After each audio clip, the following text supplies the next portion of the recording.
नमस्ते दोस्तों, आपकी अपनी चैनल रोज की बातों में आपका स्वागत है। तो चलिए जानते हैं कि किस प्रधानमंत्री ने हमारे देश में कितना डेवलपमेंट किया और कितना फेलियर्स किया है। तो चलिए शुरू करते हैं।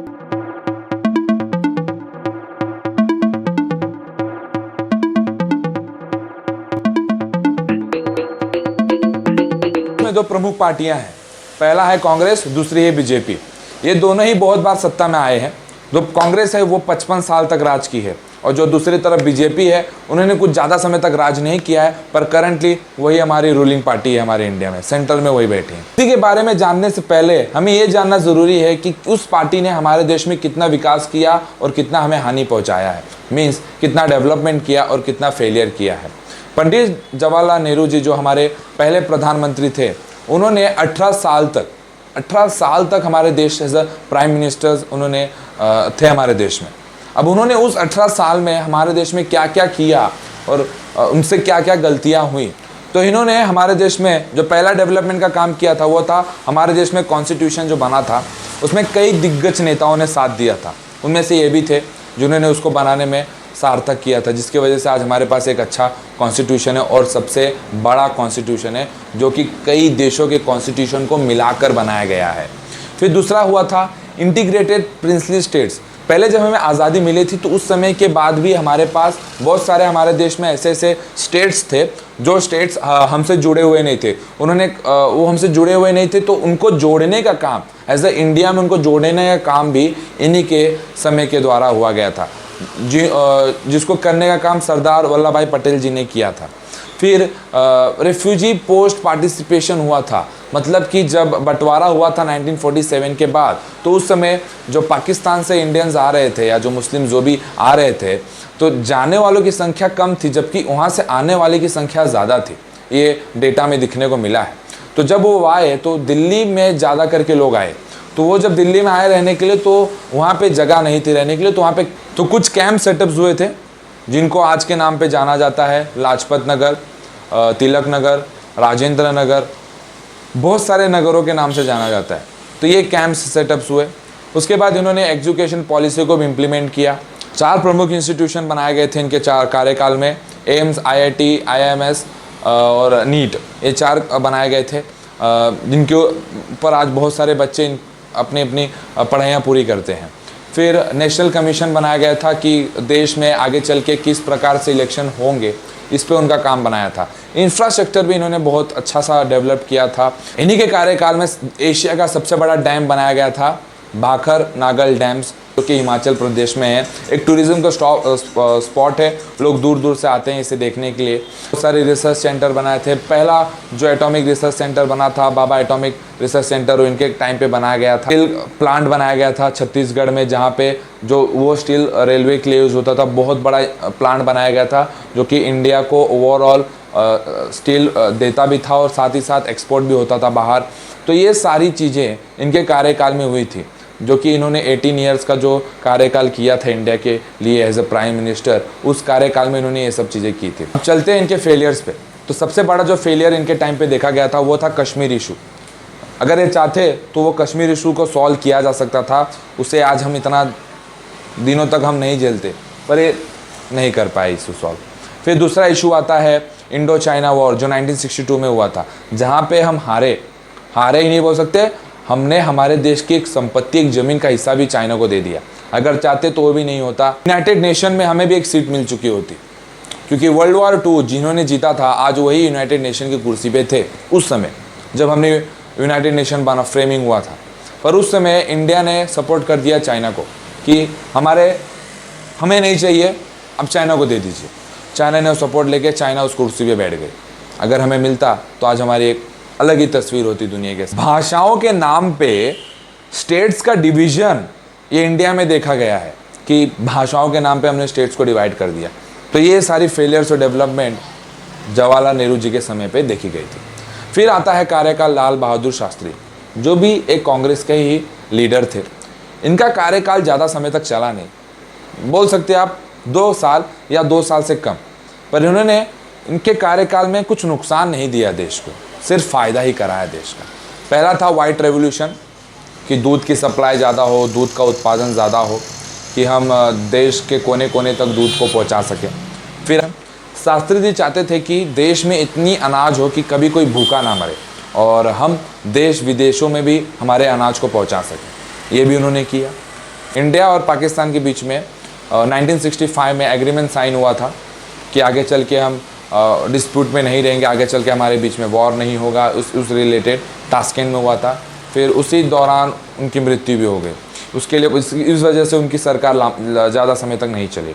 फिर आती है इंदिरा गांधी जी की सरकार। इनकी सरकार में भी बहुत सारे अच्छे काम हुए, पर इनके कार्यकाल में इन्होंने 14 प्राइवेट सेक्टर्स बैंक को नेशनलाइज किया था। इसका सबसे बड़ा कारण ये था कि प्राइवेट बैंक जो थी वो बड़े बड़े व्यापारियों को सिर्फ लोन देती थी, जिसकी वजह से छोटे व्यापारी थे अपना बिज़नेस को बढ़ा नहीं पाते थे और बिज़नेस को ज़्यादा दूर तक ले नहीं जा पाते थे। तो उन्होंने ये सोचा कि अगर हम प्राइवेट बैंक्स को नेशनलाइज कर देंगे तो लोगों का भरोसा जागेगा, लोग अपने पैसों को डिपॉजिट करेंगे, लोगों की सेविंग्स बढ़ेंगी। जब सेविंग्स बढ़ेगा तो बैंक उस पैसे को लोन के द्वारा लोगों तक पहुँचाएगा, तो एक सर्कुलेशन ऑफ मनी फ्लो होगा मार्केट में, जिसकी वजह से इकोनॉमिक रन होगी। ये चीज़ उन्होंने किया और बहुत कारगर हुई, बहुत सफलतापूर्वक इसको आगे लेके जाया गया। फिर जवाहरलाल नेहरू जी के टाइम पे था तो उन्होंने बहुत सारे प्रिंसेस स्टेट्स को जोड़ा था, हमारे इंडिया में एज अ वन नेशन बनाया था। और उस समय उन प्रिंसेस स्टेट्स को पैसा दिया जाता था, जैसे टैक्स दिया जाता था, कि रेवेन्यू दिया जाता था। वो रेवेन्यू का जो सिस्टम था वो इंदिरा गांधी जी के सरकार के टाइम पे बंद हो गया, उनको अब रेवेन्यू देना बंद कर दिया गया।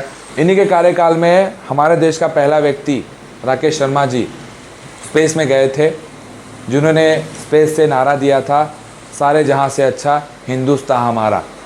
इन्होंने जब इंडिया को देखा था स्पेस से तो इंदिरा गांधी जी को यही बात बोली थी कि मैडम सारे जहां से अच्छा हिंदुस्तान हमारा। तो ये सारी चीज़ें इंदिरा गांधी जी के कार्यकाल में हुई थी। अब इंदिरा गांधी जी ने टोटल कितने साल तक as a prime minister of India का होस्ट संभाला था? वो तकरीबन 15 साल तक हमारे देश में एज अ पीएम थी। अब आप सोचेंगे 15 साल में इन्होंने ये सब डेवलपमेंट किया, पर गलतियाँ सिर्फ 2 हुई थी। पहला था इमरजेंसी डिक्लेयर करना और दूसरा था ऑपरेशन ब्लू स्टार। ये 2 बड़ी गलतियां हुई इनसे। एक नए परिवार से एक नया प्रधानमंत्री हमें मिलता है, जिनका नाम था मोरारजी देसाई। अब आपको सभी को मालूम होगा, अगर नहीं मालूम है तो आप जाके मेरा पिछले वीडियो देखिए, तो आपको समझ में आएगा कि ये बात मैं क्यों बोल रहा हूँ। तो इन्होंने भी अपने समय में बहुत सारे देश में तरक्की की, पर हाँ इन्होंने भी गलतियाँ की हैं। पर हाँ, ये ज़्यादा समय तक प्रधानमंत्री नहीं थे। अब ये क्यों नहीं थे ये भी जानना है तो आप मेरी पिछली वीडियो देखिए, आपको उसमें पता चलेगा। तो इन्होंने भी देश में क्या क्या फ़ायदा की। इन्होंने कुछ देश में डेवलपमेंट नहीं किया, पर इन्होंने हमारे देश का रिलेशन दूसरे देशों से सुधारने की कोशिश की। जितने अच्छे रिलेशन आपके नज़दीकी देशों के साथ होंगे, आपका देश उतना ही ज़्यादा तरक्की करेगा, आपका देश उतना ही ज़्यादा मजबूत बनता है। तो उन्हें इस चीज़ पे ध्यान दिया। इनकी गलती सबसे बड़ी यही थी, लोग बोलते हैं, दुनिया ये सोचती है कि उन्होंने सबसे बड़ी गलती ये की थी कि इन्होंने इंडिया से ज़्यादा पाकिस्तान पे ध्यान दिया। इनकी सबसे बड़ी गलती माना जाता है। पर अब उसमें भी उनका है, उन्हीं को पता होगा कि उसमें उन्होंने क्या सोचा था देश का हित, अब वही जाने। फिर कार्यकाल चालू होता है राजीव गांधी जी का, जिनका कार्यकाल कुछ ज़्यादा लंबे समय तक का नहीं था, पर हाँ ये 5 साल के लिए प्रधानमंत्री थे, एक फुल टर्म्स के लिए थे प्रधानमंत्री। इन्होंने अपने कार्यकाल में देश में ऐसा कुछ डेवलपमेंट किया जिसका आज तक हम इस्तेमाल कर रहे हैं, जिसका नाम है इंफॉर्मेशन टेक्नोलॉजी, कम्युनिकेशन। इन्होंने इस फील्ड में काम किया कि आज नहीं, आगे चल के जो पीढ़ियाँ आएंगी उनको इनका ज़रूरत पड़ेगा। फिर उन्होंने MTNL BSNL का स्थापना किया। एंटी डिफेक्शन ऑफ लॉ का भी स्थापना इन्होंने किया था। अगर आपको पता नहीं तो मैं थोड़ा शॉर्ट में समझा दूँ। एंटी डिफेक्शन ऑफ लॉ का मतलब क्या होता है कि जैसे कोई पार्टी जीत के आई हो और उस पार्टी का कोई लीडर जीत के आया हो, जीतने के बाद अगर वो सोचता हो कि मुझे किसी और पार्टी में जाके रहना है, तो वो जिस जगह से जीत के आया है उसे वो जगह भी मिल जाएगी और दूसरे पार्टी में जाके ज्वाइन हो जाएगा, तो दूसरे पार्टी का बहुमत बढ़ जाएगा। तो वो ऐसा नहीं कर सकता एंटी डिफेक्शन ऑफ लॉ में, क्योंकि इसकी मंजूरी इसमें नहीं थी। इसको हिंदी में बोला जाए दल बदल लॉ, कि दल बदल कर देते कि जीतने के बाद हमने हमारा दल बदल लिया, तो ये इसमें नहीं किया जा सकता। या तो अपना पूरा 5 साल ख़त्म कीजिए। अगर आप बीच में आप अपना दल को छोड़ के किसी और दल में जाके शामिल होते हैं तो जिस जगह से आप जीते हो वहाँ की आपकी खारिज हो जाएगी सीट और जिस भी राज्यसभा लोकसभा में आपको सीट मिला है उस सीट भी आपसे छीन लिया जाएगा। तो ये बहुत अच्छा लॉ था। एक्सपांशन ऑफ एजुकेशन पॉलिसीज़ को एक्सपांड किया गया था कि एजुकेशन को और इम्प्रूवाइज़ किया जाए, क्योंकि सबसे पहले जवाहरलाल नेहरू जी के समय पे हुआ था और फिर आके राजीव गांधी जी के समय पे हुआ। फिर दूसरे देशों से हमें हमारा रिलेशन भी सेटअप करना था, तो यूएसए के साथ हमने हमारा रिलेशन सेटअप किया, इनके समय में हुआ था, स्टार्ट किया गया था। फिर फेलियर्स में हम आ जाते हैं। तो फेलियर्स में जो सबसे बड़ा फेलियर था भोपाल गैस ट्रेजेडी। अब आप बोलेंगे कि सर भोपाल गैस ट्रेजेडी में इनकी क्या भूमिका थी, इन्होंने क्या गलत किया था। उस समय भोपाल गैस ट्रेजेडी में जब हुआ था तो उस समय के जो वहाँ पे मेन मालिक थे वहाँ के, जब उनको गवर्नमेंट ने अरेस्ट कर लिया था, पुलिस ने, तो को बेल पे रखा गया था। जब उनको बेल मिली, जब वो आउट हुए तो उनको सीधा सीधा वो विदेश भाग गए, इंडिया से बाहर। अब लोग बोलते हैं कि इसमें राजीव गांधी जी ने सपोर्ट किया था, कि राजीव गांधी जी ने गवर्नमेंट को मजबूर किया था कि भाई उनको छोड़िए आप, और फिर उनके वजह से वो भाग गए, ऐसा बोलते हैं। तो इनके एक फेलियर में गिना जाता। 1984 में जब इंदिरा गांधी जी का देहांत हुआ तो आप सभी को मालूम है कि इंदिरा गांधी जी का देहांत उनके खुद के बॉडीगार्ड, जो सिख बॉडीगार्ड से उन्होंने किया था। तो सिख कम्युनिटी के बहुत सारे दंगे हो रहे थे, तो वो चाहते तो ये दंगों को रोक सकते थे या इस दंगों पे कुछ बोल सकते थे, पर उन्होंने कुछ नहीं बोला, इस पर अपना मौन धारण रखा और दंगों को जारी रहने दिया। सबसे बड़ी गलती क्या थी, इन्होंने सरकारी संपत्ति को अपना संपत्ति समझ के इस्तेमाल किया था। वॉरशिप, जो कि जंग में लड़ने के लिए जो जहाज़ होते हैं जो समुद्र पे चलते हैं, ये उसे यूज करते थे घूमने फिरने के लिए।